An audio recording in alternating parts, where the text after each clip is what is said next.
La palabra gozo aparece cerca de 200 veces en la Biblia. Cerca de 200 veces más o menos. C.S. Lewis decía que el gozo es el negocio más importante del cielo. El gozo es el negocio más importante del cielo. Jesús mismo dice que Él habla lo que habla para que nuestro gozo sea completo. Para eso Jesús dice todo lo que dice, para que nuestro gozo sea completo. Y Pablo, hablando de la iglesia de Corintios, se describe al mismo como un colaborador para el gozo de la iglesia. Aquí Pedro nos dice que el sufrimiento y el gozo no solo pueden, sino que deberían coexistir en el creyente. Y si te acuerdas, cuando estábamos en la parte de emociones, definíamos cristiano y decíamos el cristiano, con base en la parábola de Mateo, decíamos el cristiano es aquel que con gozo va y vende todo para obtener el tesoro que encontró. Pero es con gozo. O sea, si tú vas y vendes todo para obtener el tesoro, pero no lo haces con gozo, ya no eres el hombre de esa parábola. ¿Sí? Por tanto, ya no te estás distinguiendo como un verdadero cristiano, como un verdadero creyente. Y entonces la pregunta que te quiero hacer aquí hoy es, ¿qué tan gozoso eres tú? ¿Qué tanto gozo hay en tu vida? En tu día a día, ¿qué tanto gozo hay? ¿Qué sería lo opuesto del gozo? Lo opuesto del gozo es amargura, queja, no tristeza. Sí. Lo opuesto del gozo es la amargura, la queja, el estar siempre de esto que haya, que... Eso es lo opuesto del gozo. Porque tristeza y gozo deberían coexistir en nosotros. No son opuestos, deberían coexistir. Y entonces el mensaje de Pedro en estos 4 versículos es sencillo, está claro. ¿Sí? La nueva vida que tenemos en Cristo, el haber nacido de nuevo, porque eso es lo que Pedro está hablando atrás, la nueva vida que tenemos en Cristo significa, o debería significar, que podemos tener gozo, si te fijas en las palabras de Pedro, inefable y lleno de gloria. ¿Qué significa inefable? Que no se puede explicar, que no hay palabras suficientes para describir el gozo que tengo.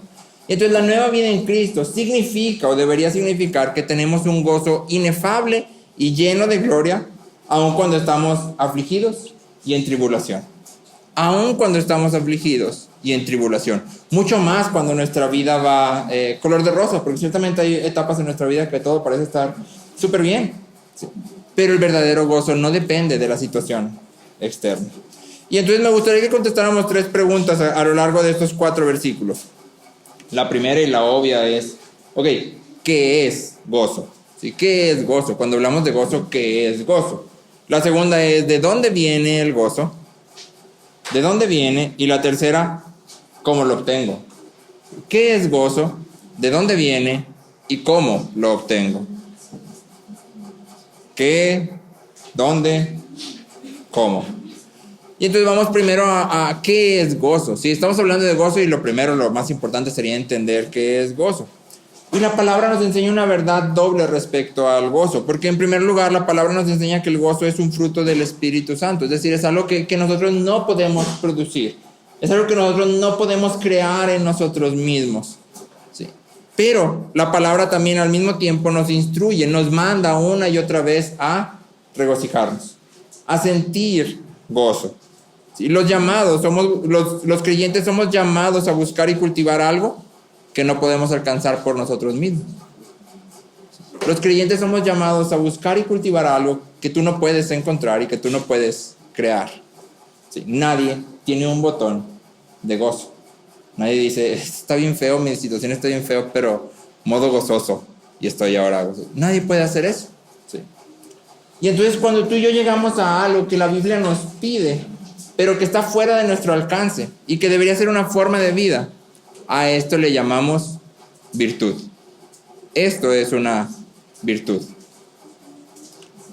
Agustín decía, virtud es conformidad a la palabra que nace de depender en el amor, perdón, sabiduría y poder de Dios. Virtud es conformidad a la palabra que nace de depender del amor, perdón, sabiduría y poder de Dios. Eso es una virtud. Una virtud siempre es algo en nosotros que depende de Dios. Tú y yo podemos fabricar gozo falso y creemos que el gozo se ve como jijiji, jajaja. y que las cosas están pasando alrededor y yo digo, no hombre, estoy súper bien, Dios es bien bueno, pero en realidad por dentro estoy todo hundido y eso es gozo falso. Y eso no es una virtud. ¿Por qué no? Porque lo estoy intentando crear yo por mí mismo.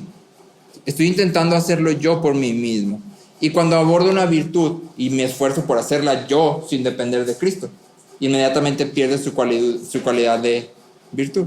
Una virtud siempre es algo que crece en dependencia de Dios. Y entonces, como toda virtud, es algo que nace de nuestro corazón. Es decir, el gozo involucra nuestros sentimientos. Queremos generalmente tú y yo separar estas cuestiones. Llegamos al fruto del Espíritu en Gálatas 5, ¿no? Amor, gozo, paz, paciencia. Y queremos siempre decir, no, es que esto no es un sentimiento.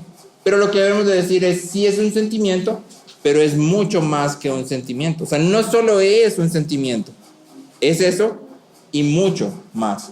Y entonces el gozo involucra nuestros sentimientos, pero es mucho más que un sentimiento. En realidad el gozo es una disposición de nuestro corazón. El gozo es una actitud, una inclinación que hay en nuestro corazón. El verdadero gozo es una respuesta de deleite a aquello en lo que Dios se deleita. El verdadero gozo es una respuesta de deleite a aquello en lo que Dios se deleita. Entonces vamos a definir gozo así. El gozo es la virtud de deleitarnos en aquello que Dios se deleita. El gozo es la virtud de deleitarnos en aquello que Dios se deleita. Esa es nuestra definición de gozo. El gozo es la virtud de deleitarnos en aquello que Dios se deleita. Y el gozo es una parte esencial de nuestra vida como cristianos. No solo por lo que ya hemos hablado, de que un verdadero creyente es alguien que está caracterizado por gozo, sino porque también el gozo provee para nosotros seguridad. Te quiero leer Filipenses 3:1. Que creo que estas son de esas partes de las cartas que pasamos muy rápido. Filipenses 3:1 dice, por lo demás, hermanos míos, regocíjense en el Señor. ¿Sí? ¿Cuál es la instrucción? Regocíjense, tengan gozo. Y luego dice, a mí no me es molesto escribirles otra vez lo mismo. O sea, a mí no me molesta decirles, regocíjense otra vez. No me molesta, ya lo ha dicho muchas veces Pablo en Filipenses y lo va a seguir diciendo. Y dice, a mí no me es molesto escribirles otra vez lo mismo. Y para ustedes es motivo de seguridad. Para ustedes es motivo de seguridad. Si sigues leyendo Filipenses 3, te vas a dar cuenta que inmediatamente después de esto, Pablo empieza a hablar acerca de los falsos maestros y las falsas enseñanzas. Y entonces Pablo está conectando el gozo con nuestro estar firmes en el Evangelio. Pablo está haciendo una relación directa entre tu gozo y mi gozo, con permanecer firmes en la verdad del Evangelio. Hace muchos años, cuando los mineros bajaban a la mina, valga la redundancia, de carbón, había muchos problemas porque había emanaciones de gases que de repente ellos no se daban cuenta, no detectabas, estabas encerrado. ¿Te ha pasado que estás en un lugar y luego el lugar huele raro, pero tú estás ahí y entonces ya no te das cuenta que huele raro? Eso pasaba con los mineros. Y de repente había chispas o alguien prendía algo o el pico pegaba y había una chispa y entonces todo explotaba. ¡Pum! Y había habido muchos accidentes. Entonces lo que los mineros hicieron fue meter canarios. Empezaron a meter canarios a las minas. ¿Por qué? Porque el canario es muy sensible a los cambios en la calidad del aire. Entonces el canario entraba cantando, feliz, revoloteando en la jaula y todo, pero si tenías el canario ahí y de repente el canario ya no estaba cantando y se empezaba a achicopalar hasta que nada más se recostaba en la parte de abajo de la jaula, eso significaba, hay peligro. Hay peligro, la mina se está llenando de gas, en cualquier momento todos podemos. Y para eso para ellos era una indicación. ¿Qué hacían? Se agarraban al canario y se salían todos. El gozo funciona más o menos igual, a manera de analogía. Cuando tú y yo vemos nuestra vida y no tenemos gozo, es como ese canario que está ahí tirado en el fondo de la jaula. Nos está avisando, estás en peligro. Estás en peligro, porque fuimos creados con una necesidad. Fuimos creados con una necesidad. Todos buscamos el gozo. Todos buscamos la felicidad. Todos la buscamos incesantemente. Alguien dijo, nuestros corazones están inquietos hasta que encuentran su descanso en ti. Y entonces cuando tú no encuentras gozo en la palabra, ¿qué crees que vas a hacer? Pues ir a buscar al otro lado. cualquier otro lado, y puede ser un lado que se parezca a esto, pero no sé específicamente esta verdad, y lo voy a ir a buscar a cualquier lado que a mí me parezca que me va a dar la felicidad que yo quiero. Y entonces cuando yo no tengo gozo en la palabra, en la verdad expuesta en la Biblia, en lo que Dios está haciendo en mi vida, aunque tú no lo pienses, no tienes que pensar, ay, tengo que buscar mi gozo. No, es algo automático. Todos lo buscamos. Inmediatamente lo vas a empezar a buscar en cualquier otro lado.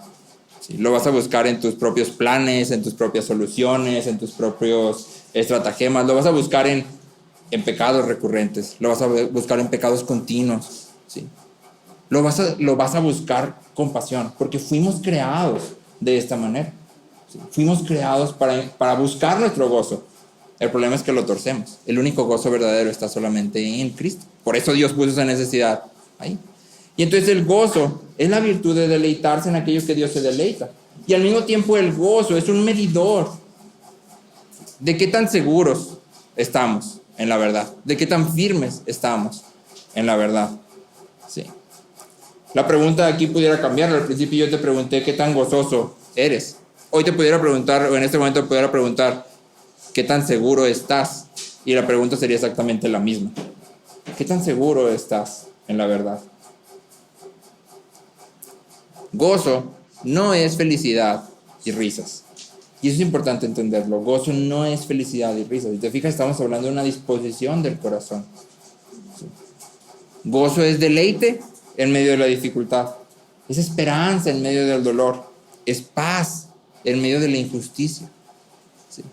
El gozo no es siempre estar...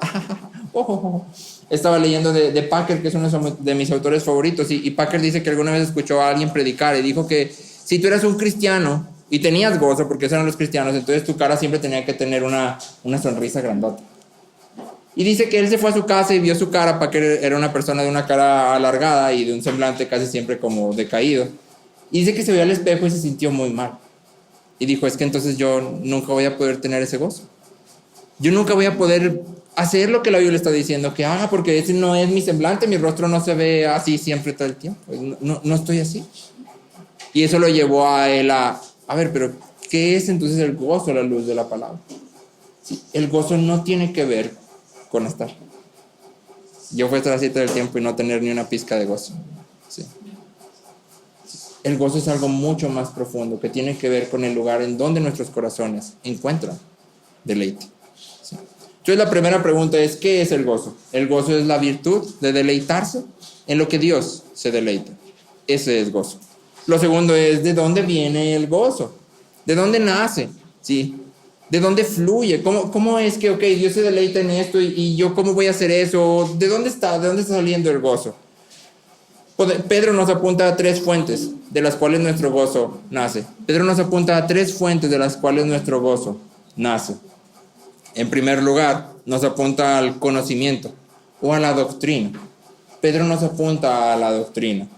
Pedro dice, en esto ustedes se regocijan grandemente. ¿En esto qué? En todo lo que acaba de decir Pedro, ¿no? Pedro acaba de estar explicando en los versículos 1 al 5, hizo el saludo, lo empezó a explicar y luego termina de explicar y dice, en esto ustedes se regocijan grandemente. Y como hemos visto, los primeros 5 versículos de Pedro están cargados de doctrinas, ¿sí? Están atiborrados hasta lo más alto de esto es doctrina, esto es lo que creemos, esto es lo que Dios es, esto es lo que Dios hace, esto es quien tú eres a la luz de quien Dios es. Eso es doctrina. Y entonces Pedro dice, la doctrina trae regocijo. La doctrina trae regocijo. En 1 de Tesalonicenses 4, del versículo 13 al 18, 1 de Tesalonicenses 4, del versículo 13 al 18, Pablo está hablando sobre la segunda venida de Cristo, lo que tú y yo llamaríamos la doctrina de las últimas cosas, de los últimos tiempos. ¿Sí? Pablo está hablando de cuándo Cristo va a volver a venir. Y entonces, me gustaría nada más que notaras cómo empieza y termina. No te voy a leerlo en medio, simplemente cómo Pablo aborda esta doctrina. O sea, primero dice esto y luego explica y luego cierra. Y fíjate bien lo que él está haciendo. Te voy a leer 1 Tesalonicenses 4, 13 y 18, que es el principio y el final. 13 y 18. Dice el versículo 13. Pero no queremos, hermanos, que ignoren acerca de los que duermen, para que no se entristezcan como lo hacen los demás que no tienen esperanza. Si entonces no queremos que ignoren, ¿para qué? Para que no se entristezcan. ¿Qué les está regalando? ¿Qué les está dando? Esperanza, consuelo, gozo, deleite. Y luego el versículo 18 dice, por tanto, confórtense, consuélense unos a otros con estas palabras.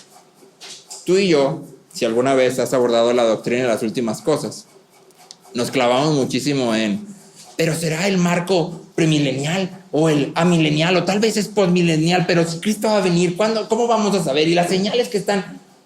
Pero Pablo aquí dice, no, o sea, Cristo va a venir. Y el énfasis de esta doctrina no es si es antes, después, no, el énfasis es, esta doctrina te trae consuelo, esta doctrina te trae esperanza, esta doctrina te trae gozo, ¿sí?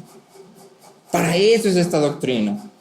El Salmo 19:8 dice, los preceptos del Señor son rectos que alegran el corazón. Los preceptos, es decir, todo lo que Dios dice, incluso sus mandamientos. ¿Qué hacen sus mandamientos? Alegran el corazón. Ahora, ojo, aquí hay un punto práctico para ti y para mí, papá y mamá, que sale un poco, pero aprovecho aquí.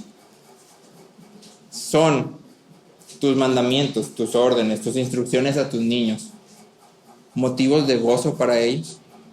Cuando tú das tus instrucciones, ¿a ellos les produce gozo? Puede ser que no, y puede ser que no porque todos somos pecaminosos, ¿va? Pero también puede ser que no, porque estás enmarcando mal tus instrucciones, ¿sí? Porque a veces simplemente queremos que nuestros niños hagan lo que yo digo, y no les mostramos que lo que te estoy pidiendo es por tu bien, es porque te amo, es porque estoy buscando lo mejor para ti. Cuando yo te digo, no hagas eso, no estoy buscando mi comodidad. Algunas veces sí, y ahí tendría que arrepentirme, pero en general no debería. Y entonces yo debería decirte, mira, este mandamiento, esta instrucción, a ti te debería producir gozo, porque cuando me escuches decirte, oye, no hagas esto, tú debes de pensar, mi papá, mi mamá me lo está diciendo porque me ama, está buscando mi bien. Pero el trabajo de enmarcar los mandamientos de esa forma es nuestro como papás, ¿sí? ¿Cómo es que estamos expresando nuestras instrucciones?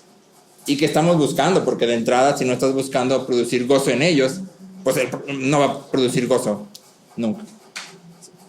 John Owen decía, tenemos comunión con Dios, y tú dirías, cuando oramos, cuando leemos la Biblia, pero John Owen dice, tenemos comunión con Dios en las doctrinas que defendemos. Tenemos comunión con Dios en las doctrinas que defendemos. Para nosotros esto puede sonar así como totalmente extraño. ¿Por qué? Porque estamos acostumbrados a un cristianismo sin doctrina.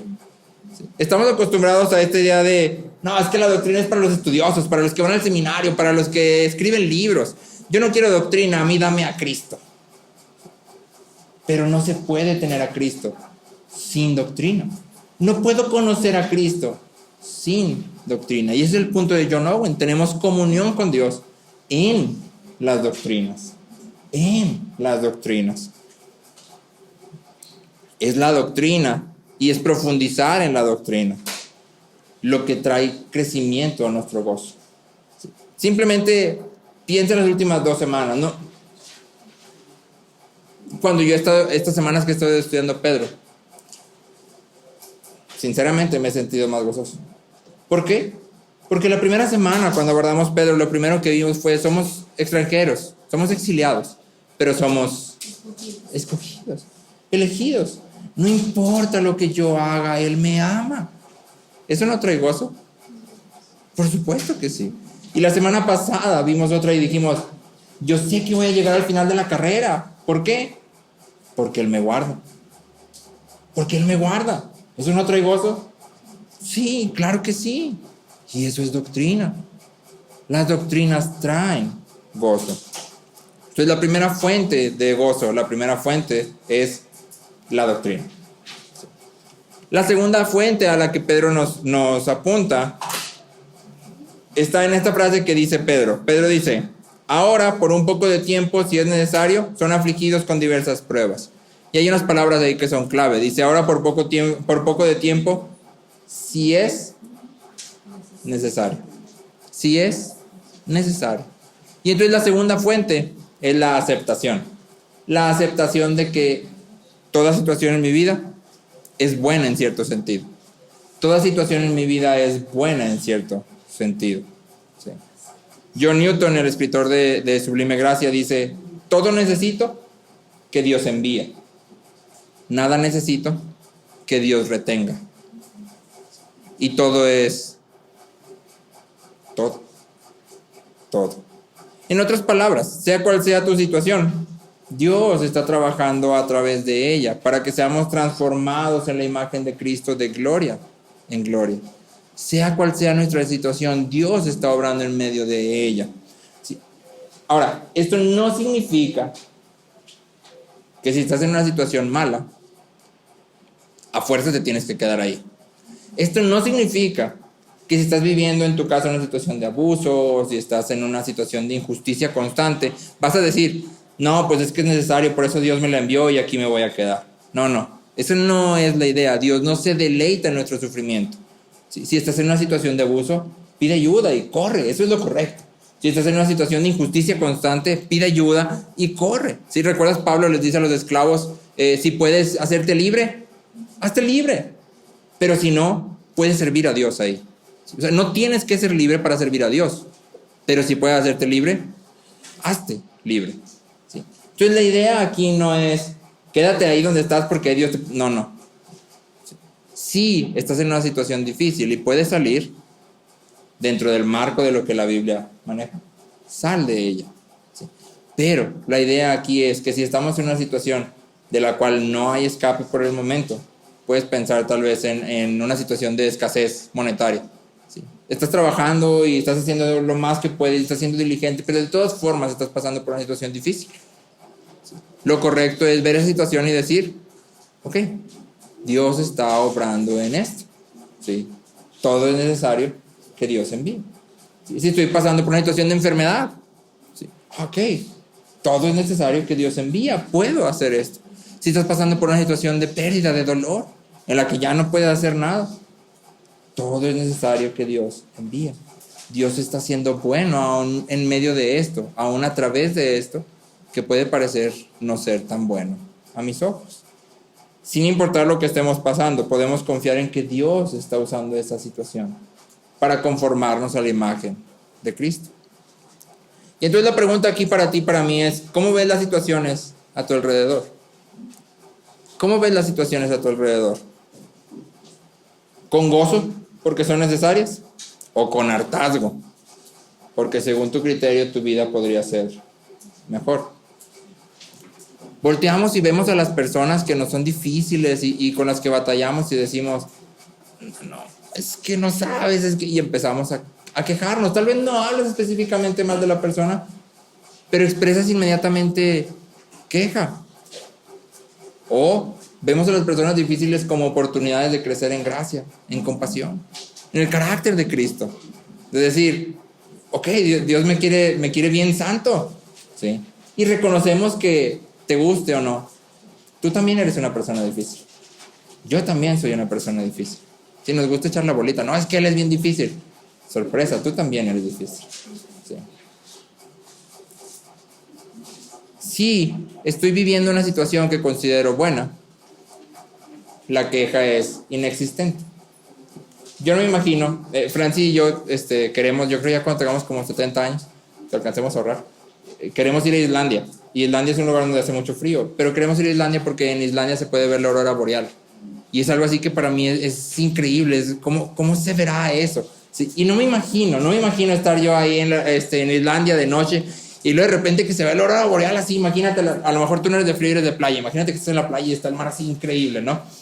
Pero imagínate que está así y de repente yo diga: no, es que aquí no me gusta. Aparte la aurora boreal como que se ve fea, la verdad, como que no tiene bien colores, la verdad, como que...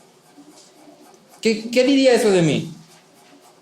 Pues diría que estoy amargado, porque ¿cómo puedes estar parado ante tal cosa y estarte quejando?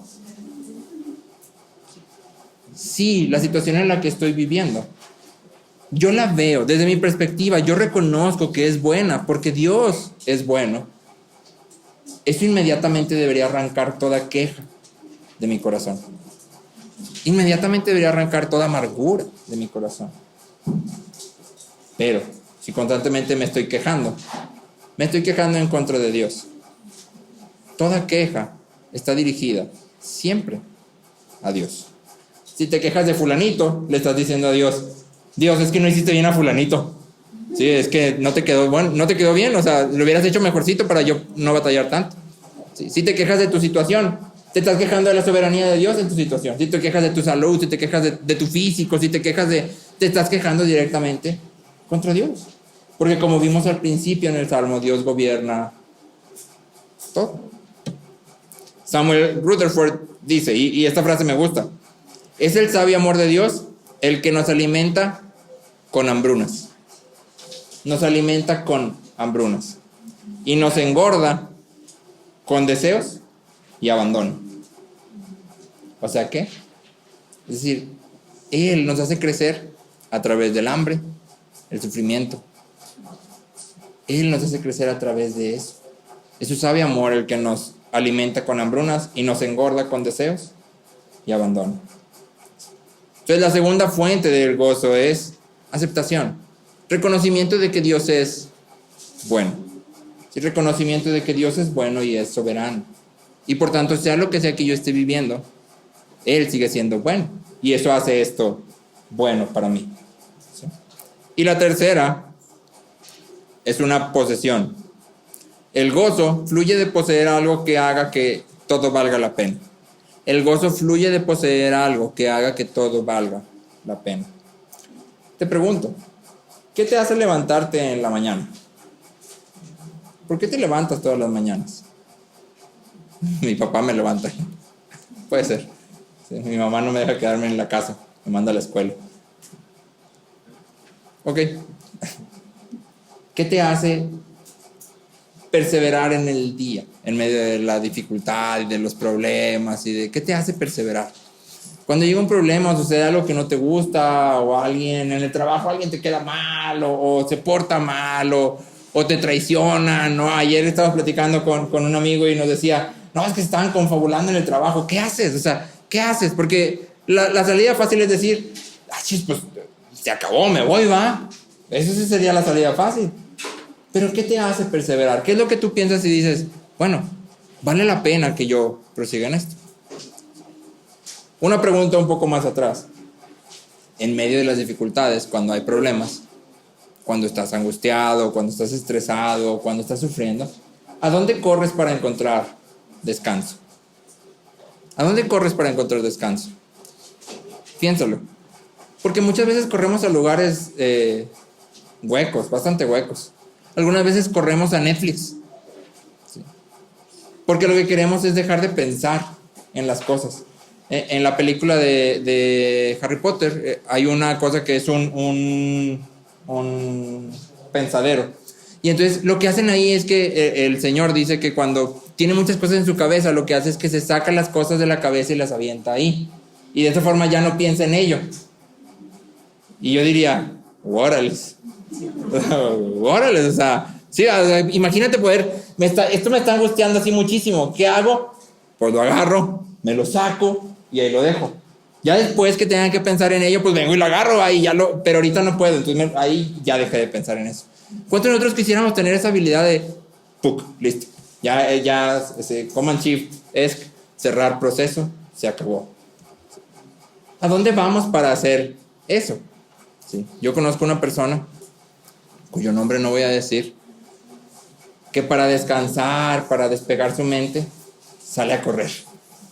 Y yo así como, eso no es descanso. Pero es lo que hace, ¿sí? Sale a correr y dice, es que cuando salgo a correr me pongo mis audífonos y escucho alabanzas y es la forma en que encuentras. ¿Dónde encuentras tu descanso? Encontramos descanso en absolutamente todo. Puedes ver que encuentres descanso en la comida. Estoy estresado y ¿qué hago? Como un chorro. Sí, porque en la comida estoy encontrando mi refugio. Estoy yendo ahí, ¿sí? Puede ser que encuentres descanso en tu celular, en las redes sociales, en el TikTok, en el Instagram, en el Facebook. Puede ser que estés encontrando tu descanso en, como te dije, en Netflix. Puede ser que estés encontrando tu descanso en dormirte. Es que yo lo único que quiero es estar dormido. Porque cuando estás dormido no piensas en nada. Y la pregunta es, ¿a dónde corres para encontrar descanso, para encontrar deleite? Algo que te haga olvidarte de todos los problemas que tienes. En un tenor mucho más sombrío, tal vez algunos de nosotros encontramos deleite o descanso en pecados recurrentes. ¿Sí? Y es algo que debemos de considerar.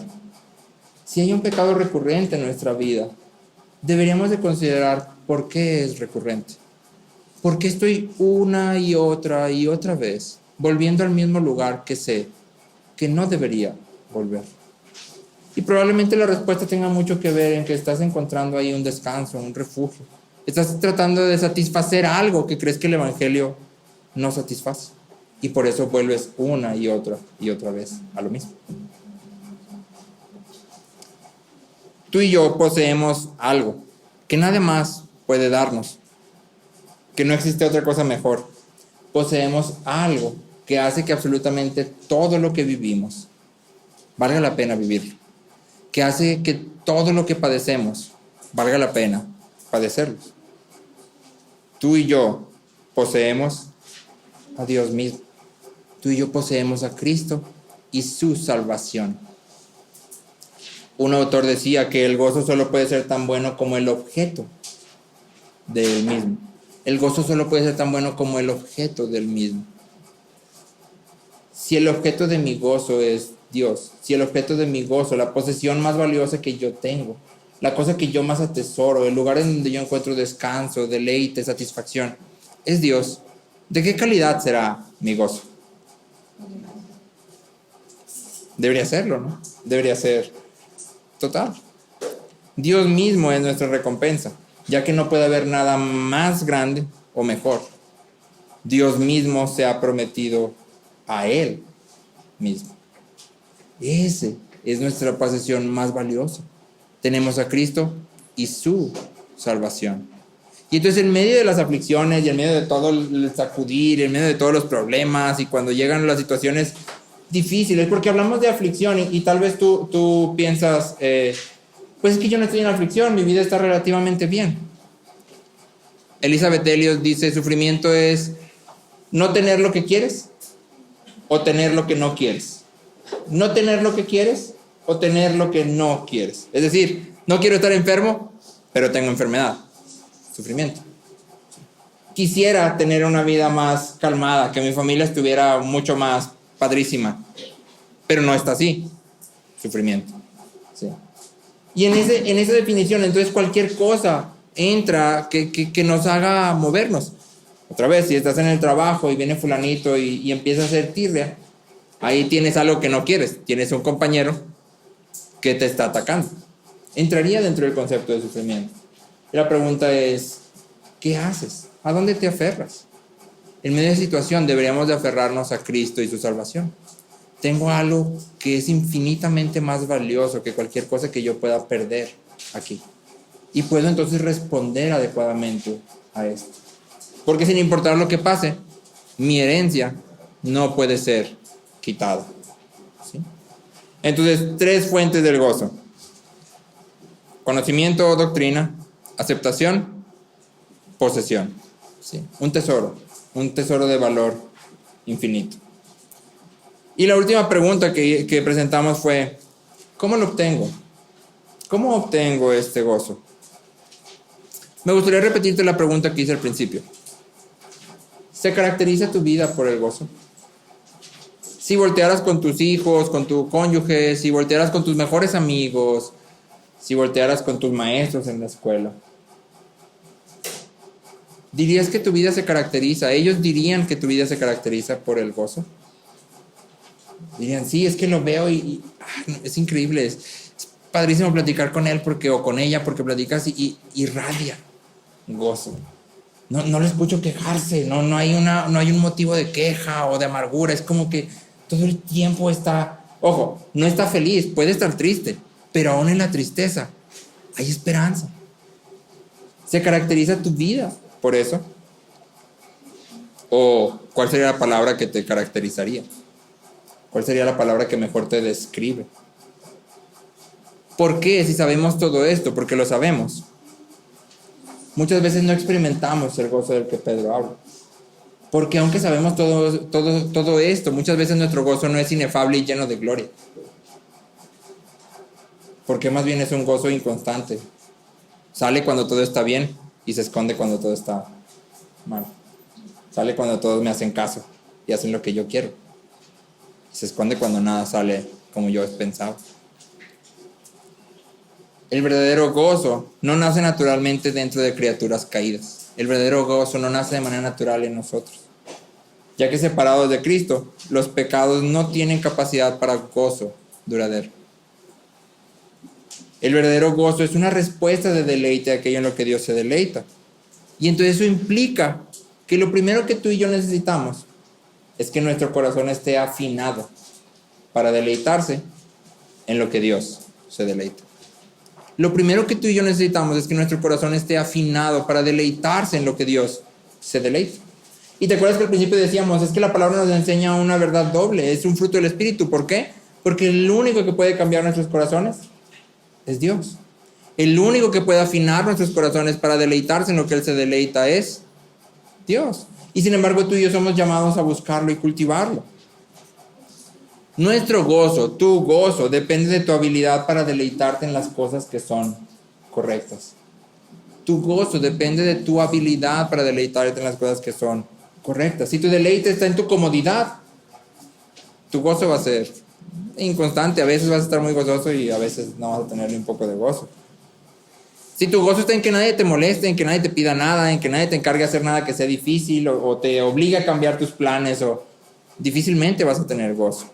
Si tu gozo está en lograr que todos hagan lo que yo digo, cuando yo digo, como yo digo, difícilmente vas a tener gozo. Si tu gozo depende de que la gente me reconozca, de que la gente me valore, porque yo soy bien inteligente y super pro, tu gozo va a ser totalmente hueco e inconstante. Nuestro gozo debería depender solamente de Cristo y su salvación. Nuestro deleite debería estar solamente en Cristo y su salvación. Como hemos visto, Cristo y nuestra salvación es nuestra posesión segura. Segura. Entonces, si mi deleite está en aquello que es seguro que voy a tener, mi gozo debería de ser seguro, constante, porque nadie me puede quitar esto. Un autor ha definido el gozo de una manera que me gusta mucho y creo que nos ayuda a entender esta dimensión del gozo no como risas y felicidad. El autor dice, el gozo es como un tipo de desdicha, sino como jijiji, jajaja, sino como un tipo de dolor profundo.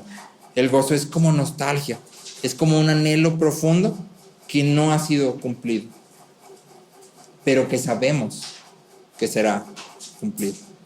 Sí, el gozo es esa sensación de lo que yo más quiero, lo que yo más anhelo, aquel tesoro que yo deseo obtener por sobre todas las cosas, es Cristo y su salvación. Y hoy por hoy no lo tengo.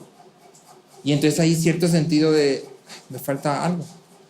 Pero al mismo tiempo hay seguridad total. Sé que lo obtendré. Y eso da forma, moldea a todas mis respuestas y mi vida. Con seguridad contemplaremos al Rey en su hermosura, junto con todos nuestros hermanos, sin pecado, ni enfermedad, ni muerte. Así lo describe Isaías. Te quiero leer Isaías 33, 17 y 24. Isaías 33, 17 y 24. Y me gustaría que te lo imaginaras. Me gustaría que usa tu imaginación que Dios te ha dado. Isaías dice, tus ojos contemplarán al Rey en su hermosura. ¿Cómo será ver al Rey en su hermosura?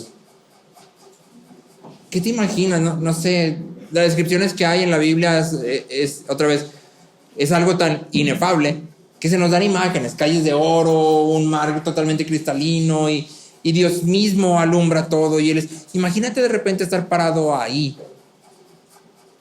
y ver a Cristo en su hermosura. ¿Cómo será? Y luego el versículo 24 dice, ningún habitante dirá, estoy enfermo. Y no solo habla de enfermedad física, sino habla absolutamente de toda enfermedad, incluido el pecado. Al pueblo que allí habita, le será perdonada su iniquidad. ¿Cómo será estar todos juntos viendo al Rey en su hermosura? Sin pecado alguno. ¿Qué se sentirá? ¿Qué sentirá nuestro corazón en ese momento que estemos ahí y de repente abramos los ojos y ahí está Cristo? Y por fin lo podemos ver como Él es. Todo lo que hoy solo la palabra imaginamos está ahí. Y mucho más. Porque es mucho más de lo que las palabras pueden describir. Y la pregunta entonces ¿es este tu anhelo? ¿Es este tu tesoro? O sea, esto es lo que tú dices, eso es lo que yo más quiero por sobre todas las cosas. Eso es lo que yo más quiero, estar ahí y contemplar al Rey en su hermosura.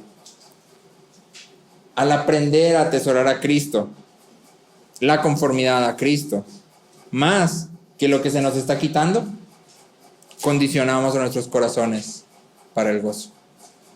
Cuando tú y yo atesoramos a Cristo y nuestra conformidad a Cristo, más que cualquier cosa que no se nos esté dando, condicionamos nuestros corazones para el gozo.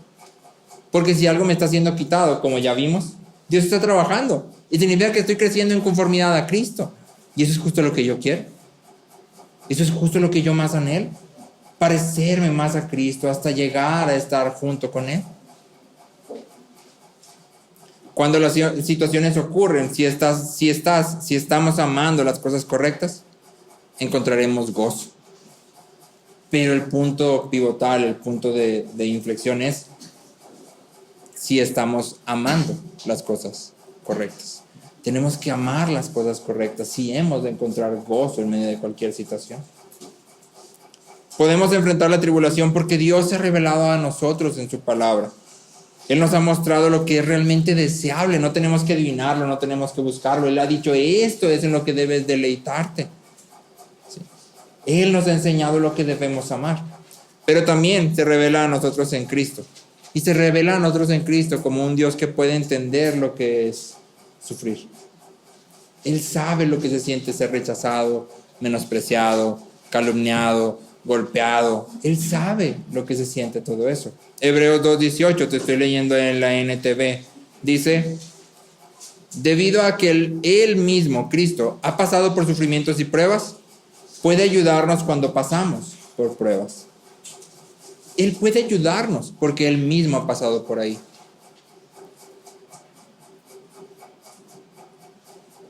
Hay un poema que dice, los otros dioses eran fuertes, pero tú fuiste débil.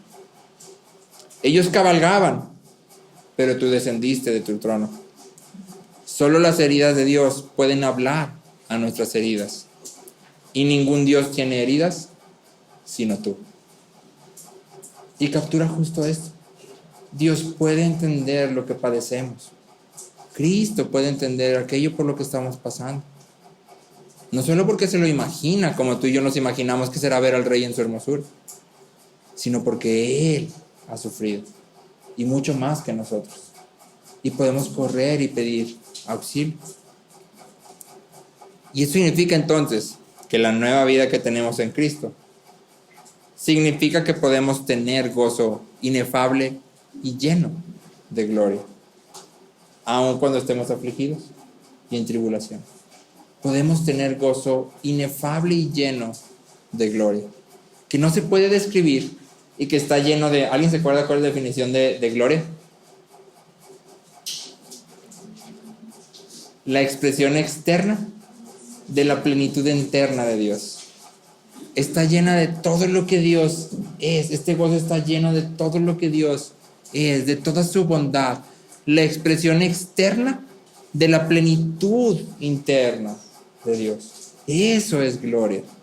Y nuestro gozo está, o debería estar, lleno de gloria. Práctico.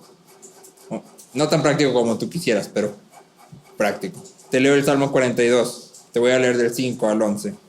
Porque la pregunta que estamos tratando de resolver aquí al final es ¿cómo lo obtengo? Ya dijimos, para poder disfrutar de este gozo, mi corazón debe estar afinado. Y entonces la pregunta es, ¿cómo afino mi corazón? Sé que solo el Espíritu Santo puede hacerlo, pero yo soy llamado a cultivarlo. Y entonces, ¿cómo puedo afinar mi corazón? ¿Cómo puedo aprender a deleitarme en lo que Dios se deleita? Salmo 42, versículos 5 al 11. Dice el salmista. Nota las emociones, por favor. ¿Por qué te desesperas, alma mía? ¿Por qué te turbas dentro de mí? ¿Cómo está el salmista aquí? Desesperado, abatido, turbado, o sea, completamente como tú y yo muchas veces nos hemos sentido, o tal vez te sientes hoy. Y luego dice, le está hablando a su alma, espera en Dios, pues he de alabarlo otra vez. Y aquí en este he de alabarlo otra vez está implícito que en este momento el salmista no siente alabar a Dios, no están saliendo así alabanzas hacia Dios, sino que el salmista dice, sé que voy a volver a alabarlo, aunque ahora mi alma está desesperada y turbada. Sí, he de alabarlo otra vez por la salvación de su presencia. Dios mío, mi alma está en mí deprimida, por eso me acuerdo de ti. Y ahí ya hay un consejo práctico. Por eso me acuerdo de ti desde la tierra del Jordán y desde las cumbres del Hermón, desde el monte Mizar. Me acuerdo de ti. Cuando estamos en medio de la aflicción, lo primero que deberíamos hacernos es recordar. Recuerda quién es Dios. Recuerda todo lo que Él ha hecho en Cristo y a través de Cristo. Pero también recuerda cómo Él ha sido bueno contigo. ¿Por qué ha sido bueno? Lo que pasa es que a veces se nos olvida. Recuerda. Y luego dice el salmista, un abismo llama a otro abismo a la voz de tus cascadas. Y luego, esto me gusta, todas tus ondas y tus olas han pasado sobre mí. Es decir, el salmista está desesperado y turbado. ¿Quién ha enviado todo este problema que lo está turbando?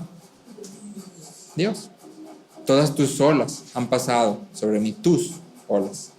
Y luego dice, de día mandará el Señor su misericordia y de noche su cántico estará conmigo. Ahí hay una dependencia, ¿no? Sé que yo no lo puedo hacer, pero sé que Dios va a mandar misericordia. Sé que Dios va a mandar cántico. Justo lo que al principio veíamos, he de alabarlo. ¿Quién va a traer alabanza a mi vida para dar a Dios? Dios. Él va a enviar eso. Y luego dice, elevaré una oración al Dios de mi vida. Consejo número 2. Ora. Eleva tu oración al Padre. Y fíjate bien, porque tus oraciones y mis oraciones muchas veces carecen de, ya lo voy a llamar veracidad, es decir, nos acercamos a Dios y muchas veces pensamos que a Dios solamente le podemos decir ciertas cosas. Pero el salmista nos muestra que a Dios le podemos decir absolutamente todo lo que hay en nuestro corazón. Porque fíjate bien lo que el salmista va a orar. Dice, a Dios mi roca diré, reconoce que es roca, pero luego dice, ¿por qué me has olvidado? ¿Por qué ando sombrío por la opresión del enemigo? Como quien quebranta mis huesos, mis adversarios me afrentan, mientras me dicen todo el día, ¿dónde está tu Dios? ¿Qué está diciendo el salmista? Yo sé que tú eres bueno, yo sé que tú eres mi roca, pero no se siente. Yo me siento completamente solo. Me siento totalmente solo. Mis enemigos se burlan de mí y dicen, ¿dónde está mi Dios? Y yo pienso exactamente lo mismo. Yo digo, ¿dónde está mi Dios? Y el salmista nos muestra entonces que podemos decirle a Dios absolutamente todo lo que estamos sintiendo. Tú y yo estamos en medio de la aflicción y a veces oramos y decimos, ay Señor, pero yo sé que tú eres bueno. Amén. Esa no es una oración muy genuina. Sí, Dios es bueno, pero lo que necesitamos es derramar nuestro corazón. No hacer afirmaciones de simplemente Dios es bueno. Haz la afirmación, porque el salmista dice, a Dios mi roca, afirma quién es Dios, pero derrama su corazón. Haz ambas cosas. Y luego dice, 11, ¿por qué te desesperas, alma mía? ¿Y por qué te turbas dentro de mí? Espera en Dios, pues lo he de alabar otra vez. Él es la salvación de mi ser y mi Dios. Y te fijas que termina justo en lo mismo que Pedro. Él es mi salvación y mi Dios. Es decir, esta es mi posesión.